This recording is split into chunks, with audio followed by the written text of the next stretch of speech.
The U.S. Environmental Protection Agency estimates the 2022 fleet-wide efficiency average will rise to. The latest happenings at Ford's Rouge Electric Vehicle Center and a look at Ford's limited edition GT Mark IV Supercar. Good morning, I'm Kristen Strakalaitis. Welcome to First Shift. More on those stories in a moment, but first, a Stellantis plant in Illinois that builds the Jeep Cherokee is in jeopardy of having its production idled. Stellantis North America COO Mark Stewart made the announcement about the Belvidere Assembly plant being idled a week after state lawmakers approved expanding tax incentives available to retool it for EVs. But Stellantis cited a number of factors behind the decision, including the COVID-19 pandemic, global microchip shortage, as well as costs related to developing and building electric vehicles. Stellantis says it intends to help workers there who are being displaced find other positions within the company. Production is scheduled to end February 28th. Turning to product, check out Ford's limited edition GT Mark IV Supercar. This vehicle represents the ultimate and most extreme track-only Ford GT ever. It has a unique twin-turbo EcoBoost engine, racing transmission, aero-focused exterior design, and chassis with longer wheelbase for better on-track handling. The Mark IV is now available to order from Multimatic, but production is limited to 67 hand-built supercars, a number honoring the original 1967 GT Mark IV race car.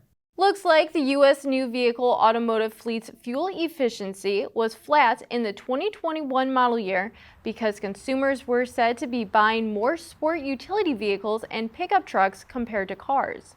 The U.S. Environmental Protection Agency estimates the 2022 fleet-wide efficiency average will rise to 26.4 miles per gallon from the 2021 model year's 25.4 miles per gallon. Automakers are meeting rising vehicle emissions requirements in part through using credits earned in prior years or by buying excess credits from rivals.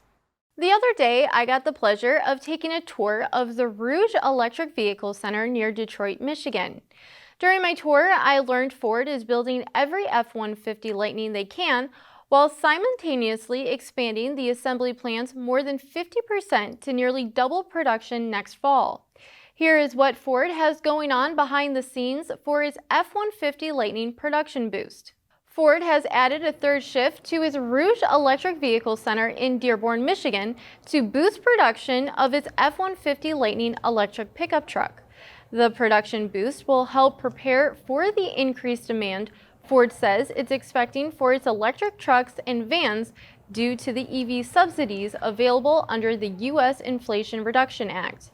You are looking at footage of the plant where the F-150 Lightnings are assembled. The company has invested a total of $950 million in the electric trucks manufacturing and created 750 jobs.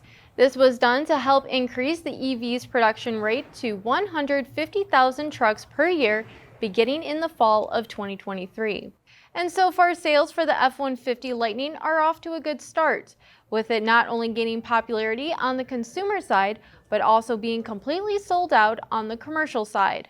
So when you look at second-lien commercial vehicles, this is what we're talking about. In North America, we're it. On F-150 Lightning, we're talking to customers. We're completely sold out on the commercial side of the business, and we're doing all that we can to satisfy demand. And it's going really well.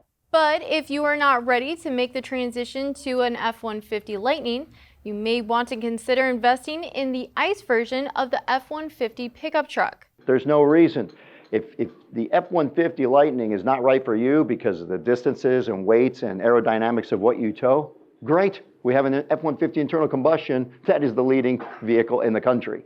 Ford says it would like to increase its Ford Pro's annual revenue to $45 billion by 2025. Thanks for watching. Be sure to go to autonews.com for more news, and don't forget to follow us on Twitter at @first_shift. Have a great day, and we'll see you next time.